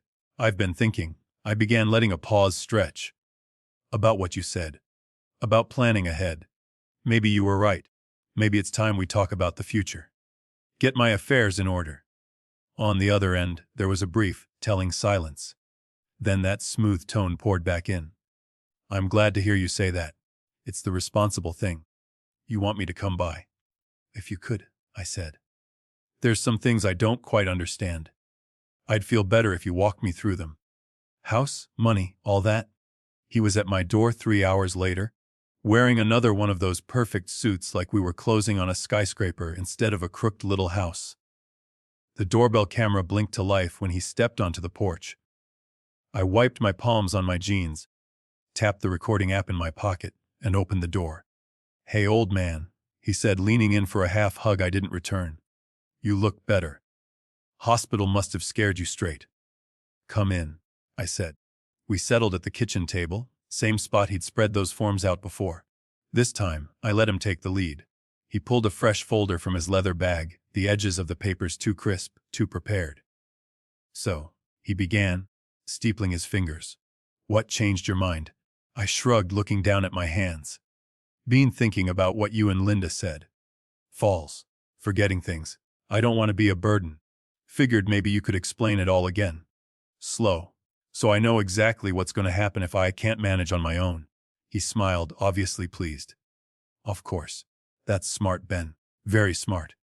I let my phone rest on the table between us, screen dark, microphone wide open. "Start with the house," I said. "You mentioned before, if I fell or my mind went, you'd take care of it. What exactly did you mean by that?" He leaned back, adopting his professional tone. "Look, once everything's in our hands, we can make sure you're comfortable," he said. "Right now, this place is a liability. Too many stairs, too much upkeep. If something happened, we'd use the authority you give us to sell it, move you somewhere safer. A nice assisted living place. Michael will be set, and you can stop trying to manage grown-up stuff.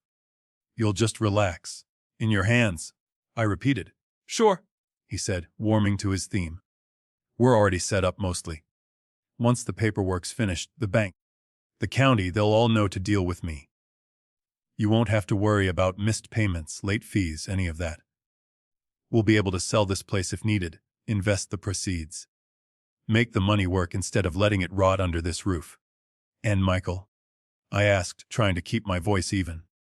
"What happens to him in all that?" He chuckled. "He doesn't have to worry about a thing. His inheritance gets streamlined. No probate mess. With the deed and the accounts aligned, everything just slides right over. It's the efficient way. He can focus on his career instead of dealing with your mess." "My mess." I nodded slowly, as if grateful. Inside, I felt each word etching itself deeper into the recording. "And what if I don't agree with something you decide?" I asked casually. "Say you think I need to move, and I don't." He shrugged. "Ben, by the time we make that call, it'll be because you're not in a position to make those decisions safely. That's the point. This is about protecting you. You trust us, right?" I looked him in the eye. I trust my son, I said. You, I'm still figuring out. He laughed like I'd told a joke. An hour later, folder tucked back under his arm, Greg left satisfied. Have a think, he said at the door. We'll get this all tidied up soon. You'll thank me one day. When the door clicked shut, my knees almost buckled with the adrenaline crash. I sat down hard on the nearest chair and replayed his words in my mind. We're already set up. Once everything's in our hands. Sell this place, invest the proceeds.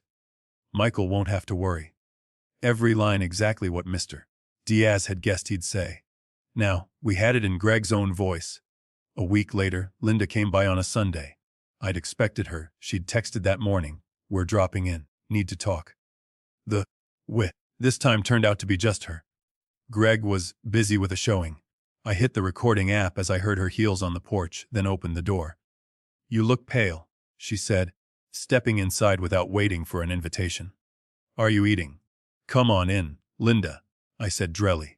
Make yourself at home. She didn't catch the sarcasm. Her gaze swept the living room like a scanner. You haven't fixed that handrail, she said, pointing accusingly at the stairs. I told you, it's dangerous. I've been busy, I said, sitting down and breathing like the doctor ordered. She huffed. This is exactly what I'm talking about. You're in denial. We already looked at a place for you, a nice one. Greg can handle the sale of this house, and you already looked at a place, I repeated. For me? Yes, she said, as if it were the most reasonable thing in the world. We didn't want to overwhelm you with details. They have activities, on-site nurses, everything. You wouldn't have to worry about mowing the lawn or cooking. We can use the money smarter than letting it sit in these walls. It's not like you need this house anymore. She went on, not noticing my jaw clench. It's too much for you. Greg can take care of the sale, deal with the paperwork. You just pack up what you want to bring. I leaned against the counter, forcing my voice to stay calm. And where was I in all this planning? I asked. Did I get a say? She waved a hand. You're being stubborn. We're trying to help before something really bad happens. Like me signing something I'll regret, I said. She narrowed her eyes. What's that supposed to mean? Nothing, I said lightly. Just curious how far along you two have taken this little project. She crossed her arms. If you just cooperated, this would be so much easier. For who? I asked. She didn't answer that. Later that month, I called Michael and asked him to meet me for coffee. Just you and me, I said. No mom, no Greg. He hesitated. Greg's been really busy, actually. I'm not asking for Greg. I cut in. I'm asking for my son. He showed up at a diner off the highway, the kind of place I felt comfortable in, and he clearly didn't. He wore a blazer over a t-shirt, like he'd come straight from impressing someone. Hey, Dad, he said, sliding into the booth. What's up? I hit record under the table, heart thudding. I've been thinking about things, I said. About what happens when I'm gone. He stiffened. You don't have to talk like that. Yes, I do, I replied.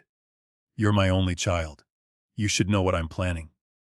What do you think happens to this house, to whatever I've got, when I'm not here anymore?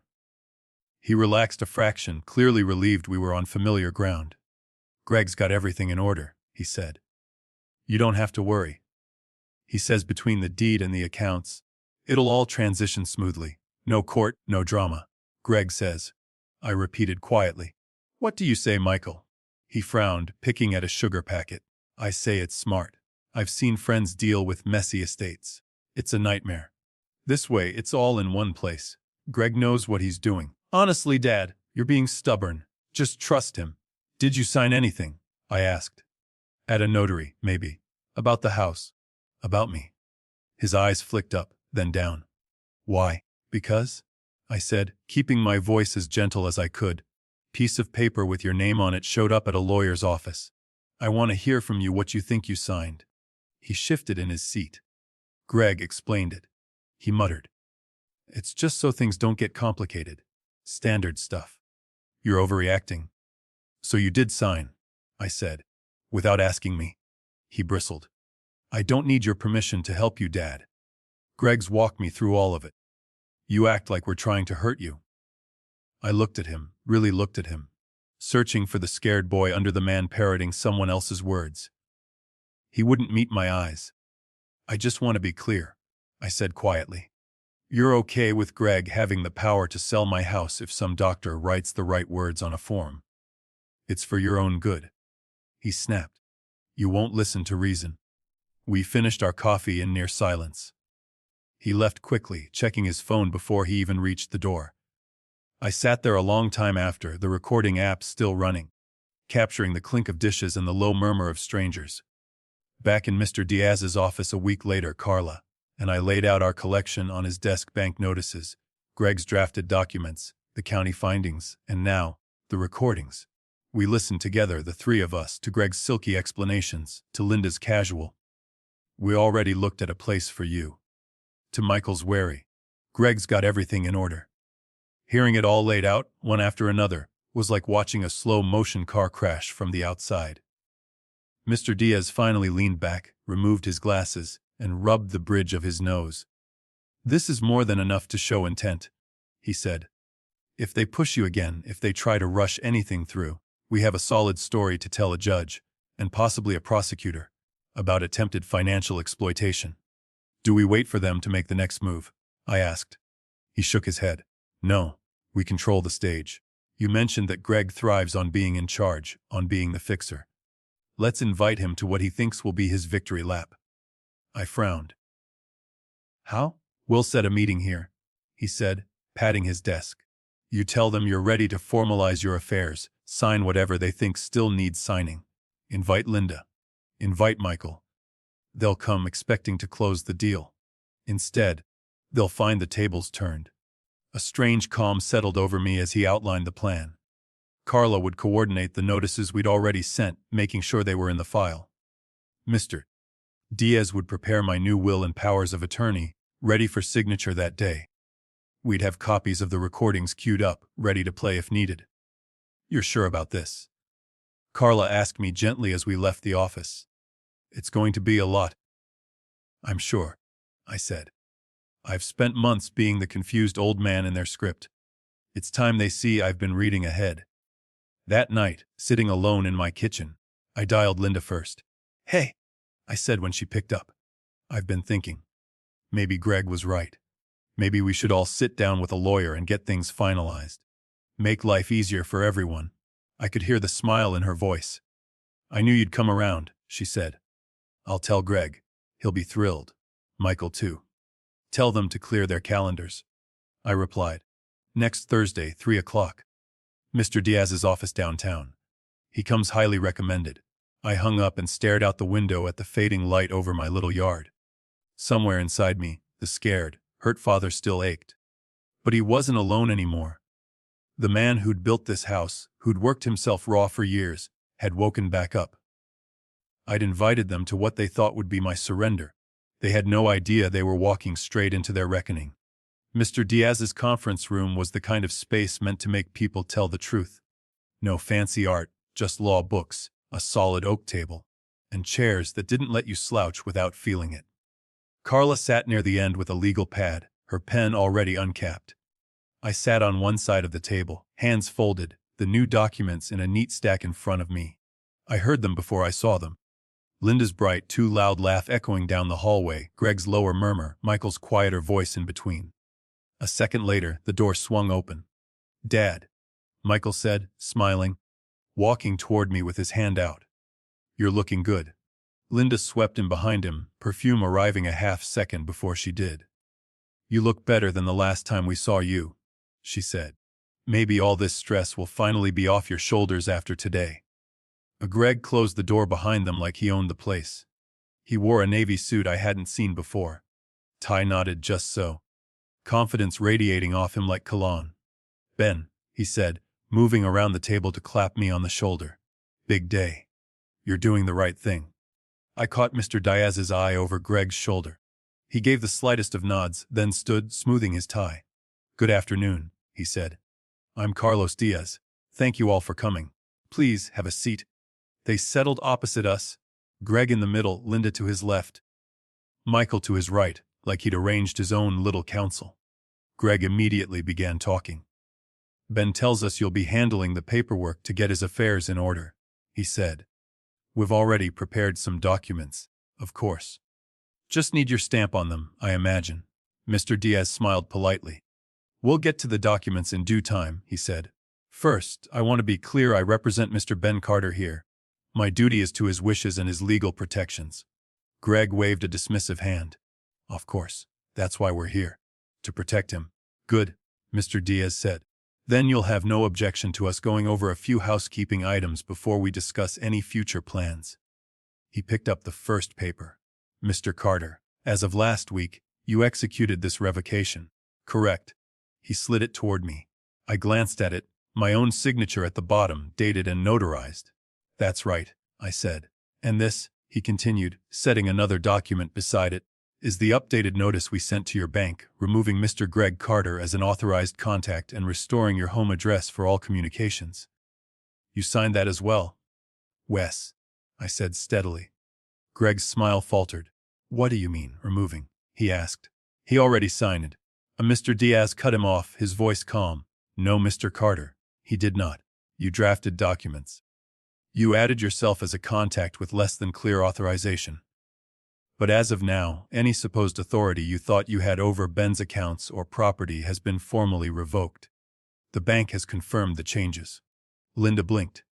What, Greg, I thought? Greg shot her a look, then turned back to Mr. Diaz. There must be some mistake. We had a power of attorney drawn up. Ben agreed. I saw the drafts, Mr. Diaz said evenly.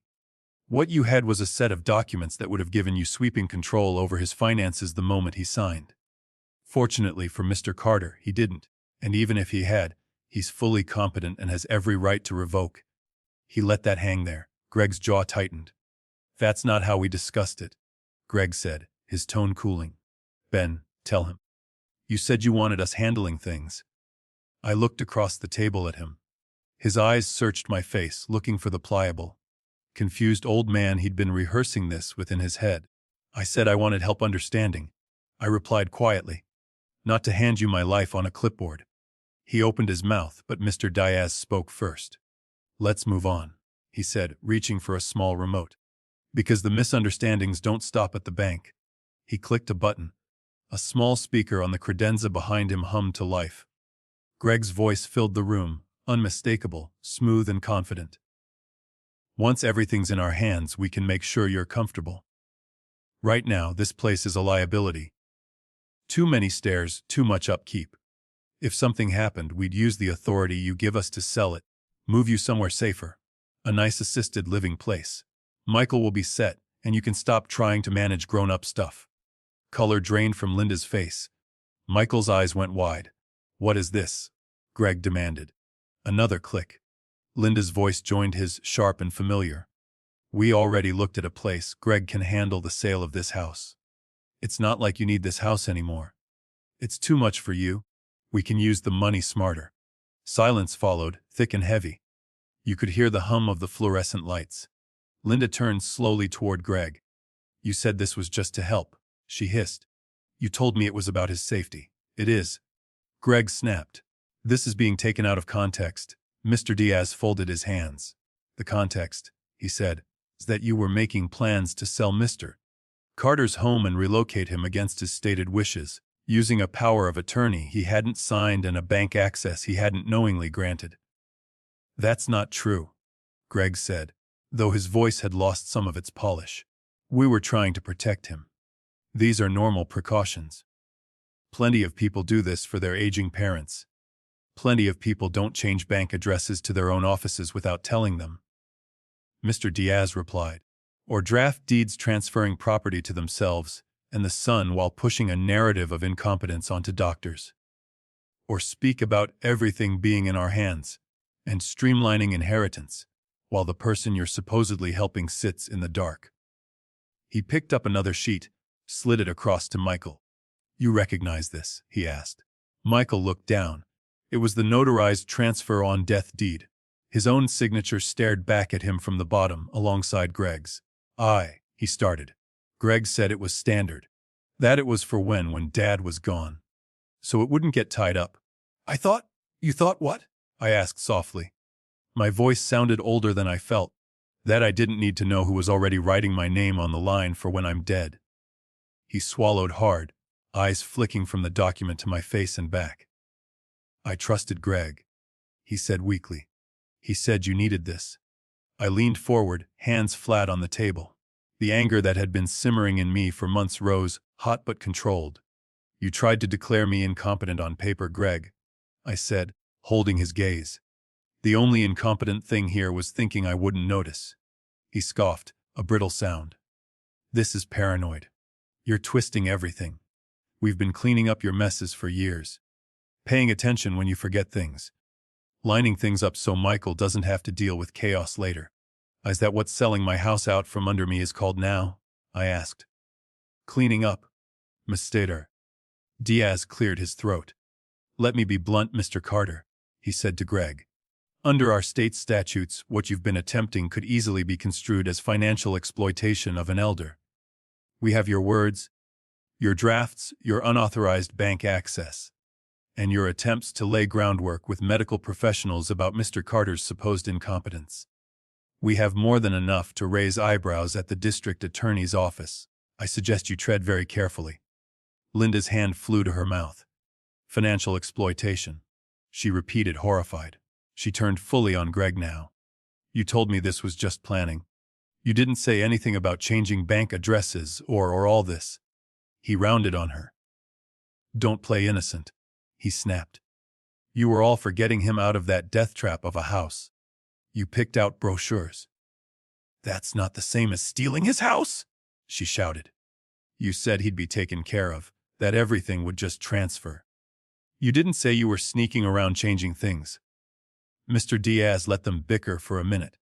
Then he raised his hand. Here's where we stand, he said. Ben has revoked any potential authority you thought you had. The bank has been notified. The county recorder is on alert for any funny business with his deed.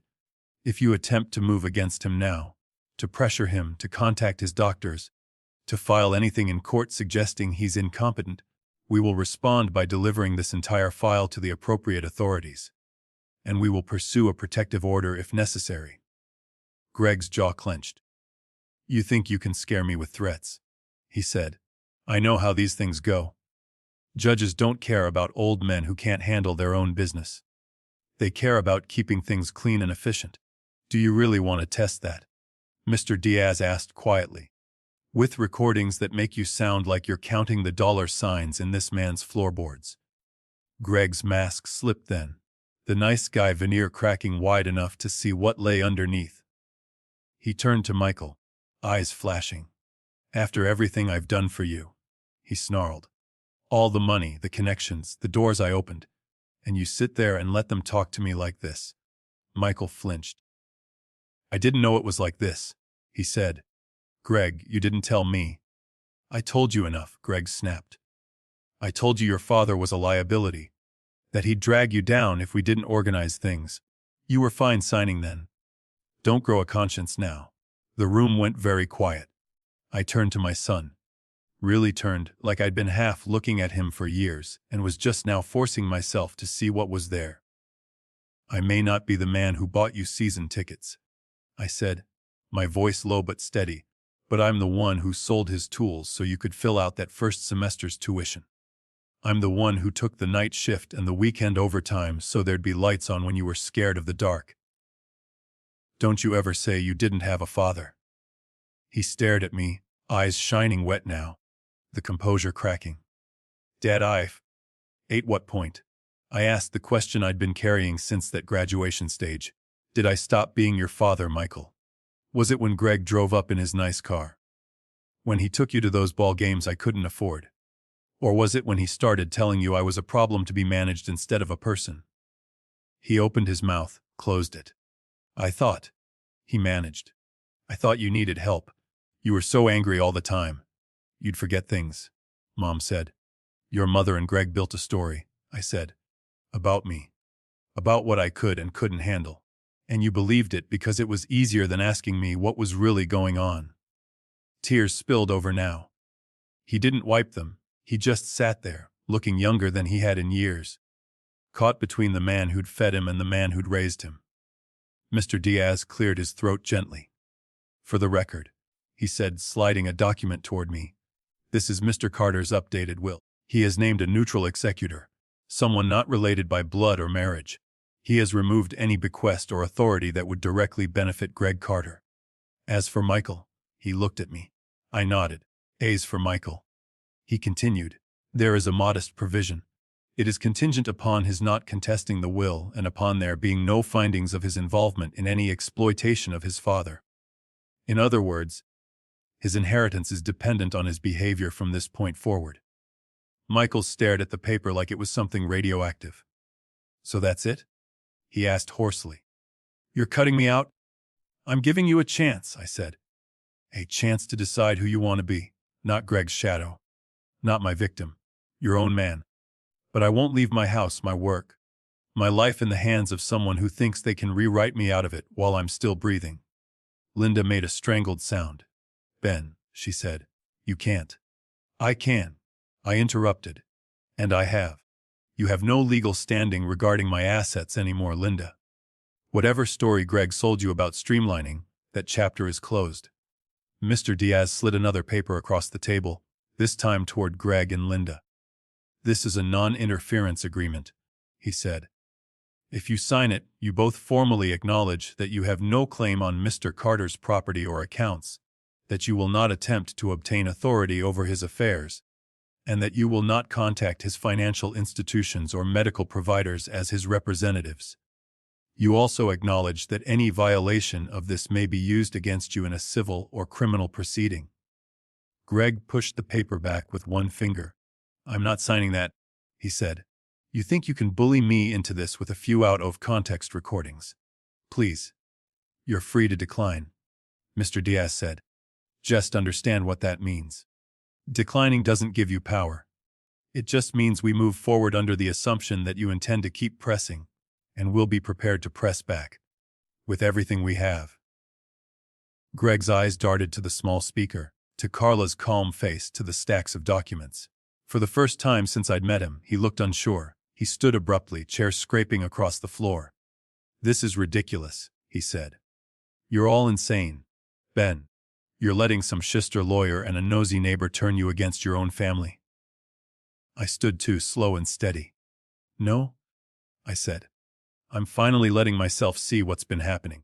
You walked into my life and decided my house, my money, and my son were assets to be managed. You forgot one thing. And what's that? He sneered. I'm still here, I said. And I'm not for sale. For a moment, I thought he might come around the table at me. His hands curled into fists, then released. He turned instead to Michael. You coming? He demanded. Michael looked between us, Greg red-faced and furious, me, tired but standing, his mother, stunned and pale. He started. The room seemed to hold its breath. In the end, he stood up too. But he didn't move right away. I need some time, he said quietly. To think. Greg stared at him like he'd been slapped. After everything I've done for you, he spat again. Then he spun on his heel and stomped toward the door. Don't call me, he threw over his shoulder. Either of you. Linda hurried after him, wobbling slightly in her heels. At the doorway, she looked back at me, eyes full of some mix of regret and pride and stubbornness I couldn't untangle. Then she was gone too. The door clicked shut behind them. The silence that followed felt different from all the other silences we'd sat through in that room. Not empty. Just waiting. Michael stood there, hands hanging helplessly at his sides. Like a boy who'd broken something and didn't know how to fix it. Dad, he said finally, voice hoarse. I am sorry. I didn't see it. I let out a breath I felt like I'd been holding since his graduation day. We'll talk, I said. Not today. Not with all this fresh. But we'll talk. If you want to. He nodded. Swall, I do, he whispered. He walked to the door, paused with his hand on the handle, and looked back at me one more time. Then he was gone too, leaving me, Mr. Diaz, and Carla alone with the echo of everything that had just happened. I sank slowly back into my chair. My hands were shaking, but for the first time in a long while, it wasn't from fear. It was from the sheer, overwhelming relief of finally being seen. The thing about those big confrontations they show in movies is they never show you what happens in the 30 minutes after everyone storms out. The echo dies down. The adrenaline drains out of your veins, and you're just there. In a room at a table with whatever's left. For me, that was my lawyer, my neighbor, and my son. After Greg and Linda slammed the door behind them, the conference room felt strangely bigger. Mr. Diaz gathered the scattered papers, stacking them into his usual neat piles. Carla capped her pen, watching me with that steady gaze that had become more familiar than my own kids lately. Michael hadn't moved. He stood by the door, hands still resting on the handle like he might bolt at any second. His shoulders, usually squared like Greg's, sagged. "Ben," Mr. Diaz said quietly, "we can give you a few minutes, if you'd like." I nodded. He and Carla slipped out, closing the door gently behind them. It was just the two of us then, father and son, no buffer. Michael turned around, back pressed to the door, eyes red. For a moment he looked like he did at 8 years old, the day he broke Linda's favorite vase, and stood there waiting to see if I was going to yell. "Dad," he began, his voice catching on the word. I didn't mean for it to go like this. I leaned back in my chair, feeling the weight of the day settle into my bones. "How did you mean for it to go?" I asked. I wasn't being cruel. I genuinely wanted to know what story he'd been telling himself. He walked back to the table slowly, sat down across from me. This time he looked smaller than the suit he wore. I thought. He ran a hand through his hair, churned up neatness into disarray. "I thought we were helping you. I thought, if everything was set up, I wouldn't have to worry about making decisions if something happened. Greg said it was irresponsible not to. He said you'd never agree if we asked you straight. So he kind of smoothed the way." "Smoothed the way," I repeated. "That's one way to say went behind your back and tried to sign your life away." His face crumpled. I know. Now, hearing it all out loud, like that, it sounded different in my head. I let that sit for a minute. The clock on the wall ticked, steady as a heartbeat. "Dad, I'm sorry," he blurted. "I'm so sorry. I never wanted to hurt you. I was just going along. Everyone said it was the smart thing. Greg, Mom, even some guys at work. Get your parents' affairs in order before it's too late. They made it sound like being a good son." "You're not a kid being dragged," I said. "You're a grown man with a college degree. You signed papers with your eyes open. At some point, just going along becomes choosing." He flinched, but he nodded. "You're right." We sat in silence again. He stared at his hands. I looked at him and saw all the versions of him layered together, the toddler who clung to my leg, the teenager who rolled his eyes, the young man on the stage who thanked another man for being his real father. "I love you," I said finally. The words surprised me with how easy they came, even after everything. "That hasn't changed. But I won't be treated like I'm disposable. Or stupid. Not by you. Not by anyone. I know," he whispered. "You deserve better than how I've acted. If you want a relationship with me," I continued, "it has to be based on respect. Not on what Greg thinks is efficient. Not on what you think you might inherit. Me, as a person. Not a problem to be solved." He swallowed hard. I don't care about the money." I raised an eyebrow. "Maybe you think that now. But a piece of you liked knowing there'd be a house, a cushion. That's human. I'm not condemning you for that. I'm just not going to let the possibility of a check one day buy your silence while someone else rearranges my life." He didn't argue. That, more than anything, told me he'd heard me. "I can't pretend this didn't happen," I said. "I can't just wipe it away with an apology and a hug. Trust takes time to earn and seconds to lose. You broke a lot of it." "I know," he said again, voice barely above a whisper. "But," I added, "I'm not shutting the door. Not unless you slam it. If you want to come by, talk, help me fix that handrail you all like to complain about so much, you can. Without Greg. Without your mother running commentary. Just you and me. See if we can find some of what we lost." He nodded vigorously. "I want that. I really do. I need some time too. To get my head out of his voice." "Fair enough," I said. "We'll take it slow, separate cars, separate lives. And we'll see what's left when the dust settles." We walked out of that office together but parted ways in the parking lot. He headed toward his sleek sedan. I went to my old book. For a moment, I watched him lean against his car, taking deep breaths, looking more like a boy than a man. Then I got in, turned the key, and drove home. The months that followed weren't dramatic. No police sirens, no televised trials. Real life rarely ties things up that neatly. A week after the meeting, Mr. Diaz sent Greg and Linda a formal letter, laying out in more precise language what he'd said in that room, any further interference, and we'd involve the authorities. We never heard back directly, but Carla told me she'd overheard some interesting gossip at the grocery store. Apparently, she said one afternoon, leaning on my fence, word got around that Greg tried to streamline an ex-husband's estate without his knowledge. Some people in their circle didn't like that. One of his longtime clients moved their accounts. I didn't dance a jig or anything, but I'd bother. While I slipped out like a shameful secret. That wound doesn't just disappear. But now, it sits alongside another memory standing in that conference room, looking my son, my ex-wife, and her husband in the eye, and refusing to disappear from my own life. At my son's graduation, I walked out because I felt invisible. At that meeting with my family, I walked out because I finally saw myself clearly. I see the mistakes I made. I worked too much. Let pride keep me from hearing Linda's fears. Sometimes talked more with my tools than with my kid. I own those. But I won't own their greed, or their decision to treat my age like a loophole. If there's anything I hope you take from all this, it's this: don't be ashamed to protect yourself, even from the people who share your last name. There's nothing noble about handing over your dignity to keep the peace. Don't sign anything you don't understand, no matter who slides it across the table.